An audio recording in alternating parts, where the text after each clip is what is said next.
제가 어렸을 때는 동네에는 개가 참 많았습니다. 요즘에도 이 강아지와 고양이를 키우는 집이 많은데 옛날과는 분위기가 사뭇 다릅니다. 요즘 이 반려동물은 동물을 키우는 사람에게 이 애완동물이라고 부르면 큰일 납니다.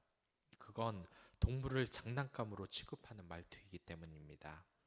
그래서 이제 반려동물이라고 부르죠. 정말 가족의 일원으로서 동물을 사랑하며 사람처럼 청결을 유지하며 정성껏 돌봐줍니다. 그러나 예전에 제가 어릴 때에는 그런 분위기가 전혀 아니었습니다. 고양이를 키우는 사람은 없는 것과 마찬가지였고, 이 개를 키우는 사람도 다 마당에서 키웠습니다. 그러다 보니 집에서 학교를 가고 나면 이 마당에서 혹은 길에서 키우는 개들이 있었습니다. 그런데 이 개들이 사람을 보면 짖는 겁니다. 어른들은 그것을 별거 아닌 듯 지나쳤지만 초등학생인 저에게 이 개들은 공포의 대상이었습니다. 특히 학교로 가는 골목에 개를 키우고 있는 사람이 있었는데 그곳을 지나가기가 너무 무서웠습니다. 그런데 지금 생각을 해보면 이 개주인이 배려가 없었던 것 같아요. 저를 포함한 많은 어린이들이 개를 무서워서 잘 지나가지도 못하고 있는데 계속 그 자리에서 개를 키웠기 때문입니다. 최근에 이런 말도 유행을 했죠. 자신이 키우는 개가 굉장히 위험할 정도로 덩치가 큰데 관리는 하나도 안 하고 우리 개는 안 물어요 라고 말하면 이렇게 제대로 관리를 하지 않는 사람들, 이들은 동물을 키울 자격이 없다고 이야기합니다. 사실 우리는 무언가를 키운다면 혹은 가지고 있다면 그것을 남에게 피해가 안 가도록 잘 가지고 있어야 할 것입니다. 이 뉴스에서 나온 것과 같이 고급 외제차를 샀는데 그것을 가지고 마약을 해서 광란에 질주를 한다거나 일반 도로에서 레이스를 펼쳐서 사고를 내는 경우도 있습니다. 그러고 보면 우리의 재산을 잘 관리해야 하는 것은 가진 자의 책임이기도 한 것입니다. 옛날엔 자동차가 없었기 때문에 그것을 대신하는 이 재산이 있었는데 정확하게 적용이 되는 것은 아니지만 소를 포함한 가축이 요즘으로 치면 자동차와 같은 재산의 가치가 있었던 것입니다. 그리고 생각해야 할 것은 소를 가지고 있다는 것은 어느 정도 재산이 있는 사람들에게 포함이 되는 이야기라는 것입니다. 지금 하나님께서는 이스라엘 공동체에서 소에 대한 율법을 설명하고 계십니다.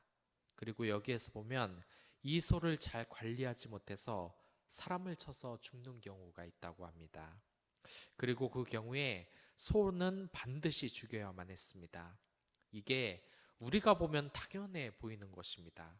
당연히 사람을 죽였다고 하면 그 소도 죽여야 하는 것이죠. 그러나 사람에게만 맡겼다면 이러한 법이 과연 생겼겠습니까? 이 사람들이란 원래 이기적이기 때문에 자기가 유리한 법만 만들려고 하는 이 경향이 있습니다. 만약 자신의 지역에 쓰레기장이나 화장터가 세워진다고 생각해 보십시오. 대부분 주민들이 격렬하게 항의를 해서 쫓아낼 것입니다. 그러나 자기 지역이 개발이 된다고 하면 그 땅을 가지고 있는 사람들 중에 그것을 막을 사람들은 없을 겁니다.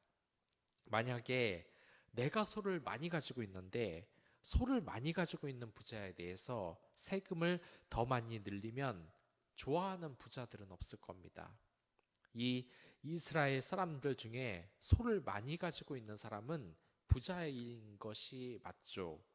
그리고 부자이기 때문에 공동체에서 영향력도 클 것입니다. 그런데 이 소가 만약에 사람을 쳐서 죽였다. 이들이 자신이 손해를 보는 일을 했을까요? 소는 오늘날 자동차에 해당하는 큰 재산입니다. 그런데 사람을 죽였기 때문에 자기 소를 죽인다. 대부분 부자들은 스스로 자기 재산인 이 소를 죽이는 일을 절대로 하지 않았을 겁니다. 그래서 하나님께서는 부자들과 권력자들이 소를 놔두는 잘못된 일을 막고자 이러한 법을 세웠을 것입니다. 이것은 가난한 자, 사회적 약자들을 보호하는 법입니다. 부자들이 자신의 재산을 중요하게 생각을 하겠습니까? 아니면 사람의 목숨을 중요하게 생각을 하겠습니까? 물론 사람의 목숨을 중요하게 생각하는 것이 당연합니다. 하지만 이 고대 당시에는 꼭 그렇지만도 않았어요. 이 노예들이나 이 신분이 낮은 사람들의 목숨을 하찮게 취급했습니다. 자기의 가축이 사람을 죽였다고 그 가축을 죽이는 것이 재상상으로 손해가 된다면 이것을 그냥 놔뒀을 가능성이 높습니다. 그렇기 때문에 하나님은 이러한 법을 만들어서 사람을 쳐서 이 죽인 소를 반드시 죽이라고 법으로 명시를 하신 겁니다. 하나님이 이렇게 법을 제정하신 이유는 다른 무엇보다 인간 생명이 훨씬 고귀하기 때문입니다. 만약 경제적인 이유가 있다면 이 죽인 소를 먹기라도 했을 겁니다. 그러나 이 소를 먹지도 못하게 하셨습니다. 그만큼 사람을 죽인 일은 정말 심각하고 용서받기가 정말 힘든 최악의 죄라는 것, 용서는 받을 수 있는 죄이긴 합니다. 이 하나님은 인간뿐 아니라 이 세상 만물 그리고 우리의 재산 모든 부분에 있어서 영향력을 미친다는 것을 이 사건을 통해서 알 수 있습니다. 하지만 가축에 대해서도 여러 가지 상황이 있을 수 있습니다. 만약 소가 사람을 받아서 죽였는데 우발적으로 일어난 일이라면 소주인이 고의로 살인을 한 것이 아니기 때문에 사형을 면제받습니다. 하지만 소가 원래 받는 버릇이 있어서 충분히 예방할 수 있었음에도 미리 조치를 취하지 않아서 죽는 경우는 사형을 당하든지 속죄금을 내놓아야 합니다. 그리고 이러한 법은 현대에도 적용이 됩니다. 우리가 사는 세상엔 산업재해법이 있습니다. 아예 모르는 사건이나 사고가 터져서 사람이 죽는 경우에는 회사에 책임을 묻지 않습니다. 가령 갑자기 쓰나미가 몰려와서 태풍이 불어서 사람이 죽었다고 하면 회사의 책임을 일일이 묻지는 않을 겁니다. 하지만 전혀 안전하지 않은 장비를 가지고 있는데 그것에 대해서 사고가 날 것이라고 경고했음에도 불구하고 아무런 조치를 취하지 않아서 사람이 죽었다. 이것은 그 회사가 모든 것을 책임져야 하는 것입니다. 지금으로부터 25년 전 라디오에서 믿을 수 없는 사건이 뉴스를 통해서 보도되었습니다. 그 당시에는 휴대폰이 없었어요. 그래서 학교에서 라디오를 통해서 그 사건을 들었는데 백화점이 무너졌다는 겁니다. 뭐 지진이 일어나서 무너진 게 아니라 그냥 저절로 무너진 거예요. 이걸 듣고서 쉽사리 믿기지가 않더라고요. 멀쩡한 백화점이 그냥 무너진 겁니다. 북한에서 테러리스트들이 와서 폭탄을 터뜨려서 무너진 것도 아니에요. 그냥 멀쩡했던 백화점이 그냥 무너졌습니다. 오늘 본문을 생각해 보십시오. 이 삼품 백화점을 지은 사람을 어떻게 처벌해야 하겠습니까? 한번 응용을 해본다는 말입니다. 참고로 삼품 백화점 붕괴에 대해 그 사람들은 전문가들은 수없이 경고를 했지만 모두 무시했습니다. 당연히 그들은 그에 대한 대가를 받아야만 합니다. 이 삼풍 백화점 붕괴 사고로 인하여 502명이 목숨을 잃었습니다. 그리고 937명이 다쳤습니다. 사상 최악의 참사죠. 하지만 관련자들에 대한 처벌은 솜방망이 수준이었습니다. 이 백화점의 책임자인 이준 전 삼풍검사 그 산업회장은 징역 7년을 받았습니다. 이 회장은 과실치사, 또 업무상 과실치상, 뇌물공여, 업무상 횡령 등의 이 혐의를 받고 재판을 받았습니다. 하지만 어떤 혐의에는 무죄를 받으면서 7년 정도의 형을 받은 겁니다. 또한 이 회장의 차남인 사장은 7년형이 선고되었고 뇌물을 받고 백화점 이 설계의 변경을 해준 서초구청장은 징역 10개월을 선고받았습니다. 그리고 이 사건을 두고 정말 말이 많았습니다. 이 500명에 가까운 사람들의 목숨을 빼앗고도 너무나 처벌이 솜방망이 수준이었기 때문입니다. 많은 사람들은 이렇게 생각했습니다. 이들이 부자이고 권력이 있으니 가볍게 처벌을 한 것이다. 만약 하나님이 가축에 대해서 이러한 법을 제정하지 않았다면 많은 부자들 또한 소로 인하여서 사람이 죽든지 말든지 후속 조치를 제대로 하지 않았을 겁니다.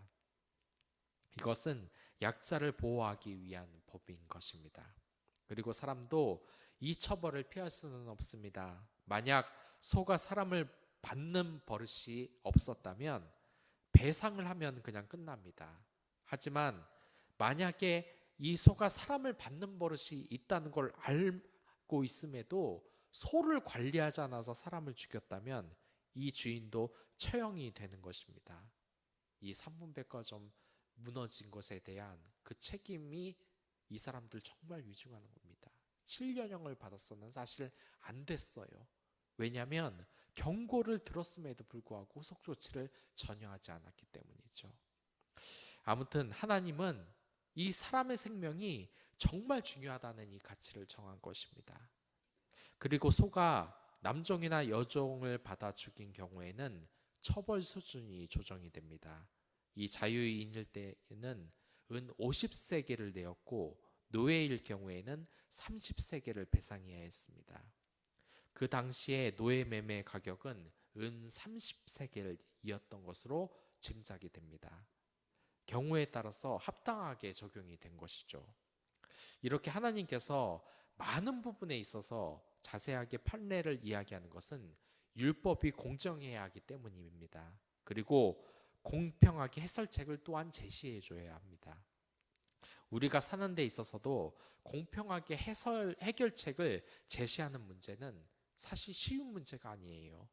그렇기 때문에 하나님이 친히 나서서 어떻게 해야 형평성을 고려한 해결책이 나오는지 이렇게 자세히 쓴 것입니다. 이게 쉬운 것 같아도 결코 인간의 지혜로는 해결이 되지 않습니다. 왜냐하면 사람들은 다 이기적이기 때문이에요. 몇 년 전에 한 청년이 대학에 다니는 많은 학생들에게 설문조사를 했습니다. 그 설문조사의 주제는 이것이었습니다.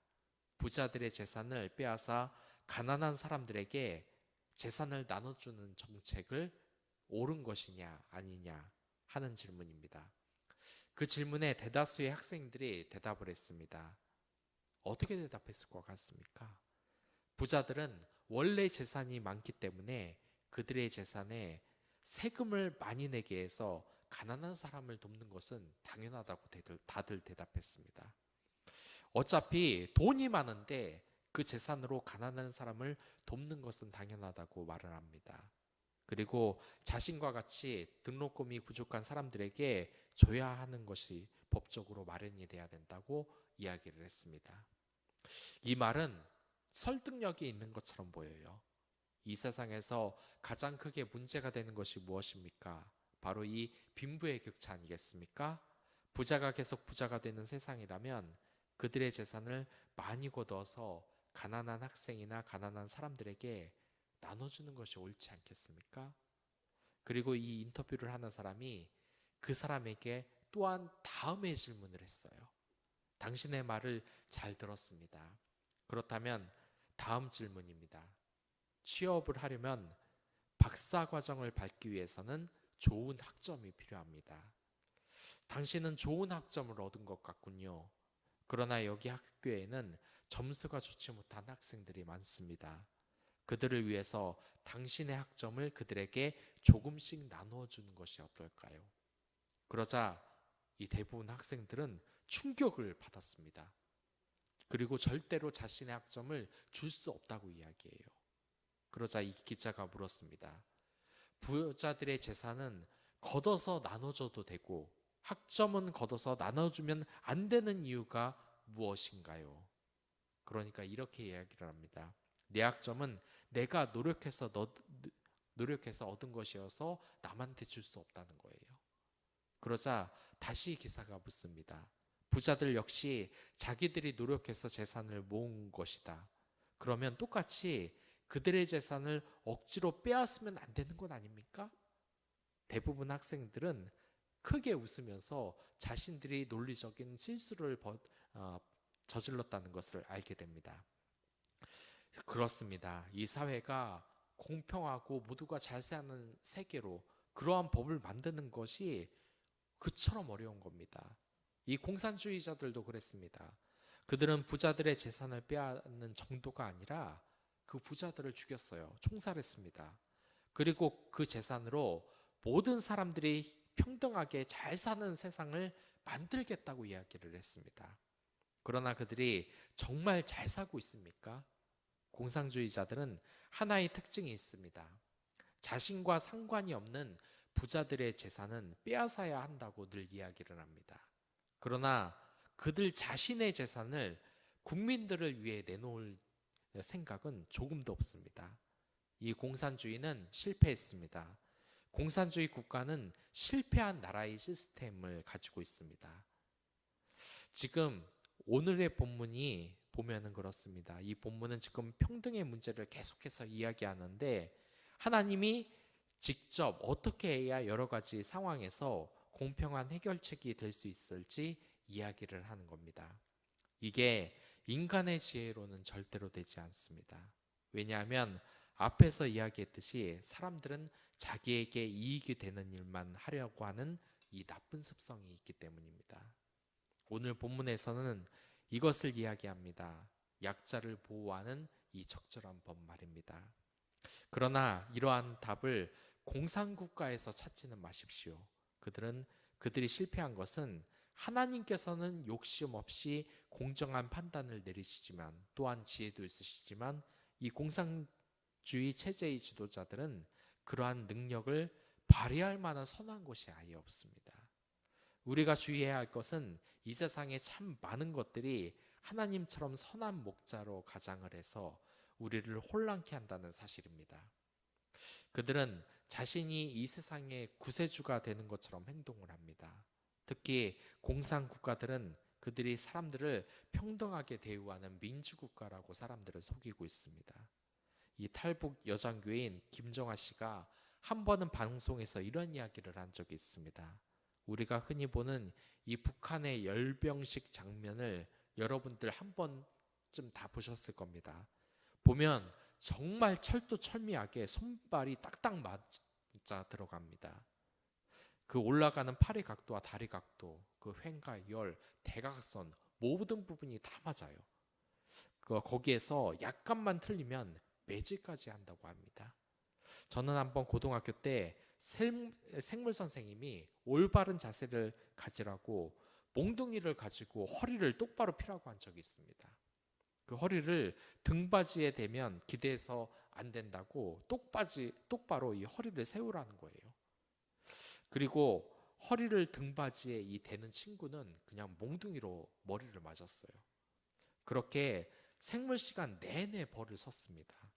그때 허리를 꼿꼿이 세웠던 시간이 50분 정도밖에 안 됐어요. 그런데 그렇게 잠깐 했는데도 이 허리가 너무 아팠습니다. 그런데 이 북한에서 열병식을 준비하는 이 북한 병사들은 약 1년 정도 이러한 아주 가혹한 훈련을 받는다고 합니다. 매일 줄을 맞추고 다리와 팔의 각도를 맞추기 때문에 이 몸에 무리가 갑니다. 그렇기 때문에 척추가 나가고 내장 파열이 올 수 있어서 이 탄띠 같은 것을 허리에 꼭 찬다고 합니다. 이 김정아 씨는 실제로 이 열병식에 참여하다가 쓰러져서 사망 선고를 받았습니다. 그래서 사체실에서 넣어지기까지 했다고 합니다. 강신이 정신을 차려서 이 시체실에서 나와 살았는데 열병식 때문에 이 다리에 마비가 와서 쓰러졌던 겁니다. 단지 21살인데 말입니다. 진정한 평등의 가치가 어디 있겠습니까? 그것은 하나님 나라 안에 있습니다. 이 세상에 어떤 지혜로도 이 가난과 공평은 해결이 되지 않습니다. 가난은 나람님도 정말 어찌할 수가 없습니다. 많은 부자들이 그렇게 기부를 했음에도 또한 정부가 가난한 사람들을 위해 정말 많은 정책을 내고 또한 많은 학자들 또한 이 세상에서 천재들이 정말 이 가난을 없애려고 했지만 이 가난은 절대로 해결이 되지 않는 문제인 것입니다. 모두가 실패를 했어요. 그러나 하나님의 지혜에는 그런 것이 없습니다. 그곳에서는 모두가 하나님의 자녀로 평등하게 잘 사는 겁니다. 오늘 본문은 바로 그것을 말하는 거예요. 진정으로 평등이 이루어지는 나라는 하나님 나라라는 것입니다. 지금도 많은 사람들이 이 돈 때문에 절망적인 상황에 몰리고는 합니다. 이것이 얼마나 절망적인 상황인지 이 빚이 쌓이고 절망에 쌓여 극단적인 상태로 몰려가는 사람들도 있습니다.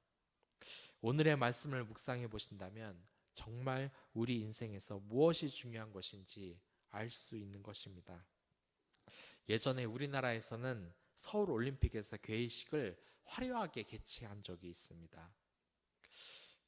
그런데 그것을 보고서 이 개회식을 보면서 세계 사람들이 칭찬했다고 해서 자부심을 가졌는데 이것을 준비한 사람들은 얼마나 혹독하게 훈련을 받았겠습니까?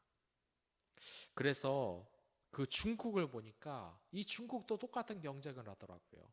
올림픽마다 이 개회식이나 폐회식 때 아주 놀랍게 쇼를 벌이면서 세계에서 찬사를 받고, 그런데 그 찬사 한 번을 받으려고 얼마나 많은 인권 유린과 그 훈련이 이루어질 겁니까? 마치 이 서커스에 동물들이 열심히 이 곰이 페달을 돌리듯이, 이 사자가 공을 굴리듯이 그러한 것은 아닐까 한번 생각을 해봅니다. 여러분들, 이제부터 우리들은 이 화려함의 거리가 멀어져야 됩니다. 늘 철저하게 위상을 세우기 위해서 이 가난한 자를 학대해서는 안 되는 것입니다. 그 화려함으로 인하여 약자들이 힘들어지면 안 되는 것입니다. 우리가 보아야 할 것은 화려한 열병식, 개회식이 아니라 잘 보이지 않는 약자를 보살피는 겁니다. 오늘의 말씀도 바로 그렇습니다. 이 하나님께서는 이 재산에 대해서도, 이 소유 문제에 대해서도 약자를 늘 배려하셨습니다. 이 약자들을 배려하는 삶, 우리에게 그러한 지혜는 성령님을 통해서 받을 수 있어요. 오늘 하루를 시작하는 동안 그 성령의 능력으로 여러분들 살아가시길 바라겠습니다. 다 같이 기도하겠습니다.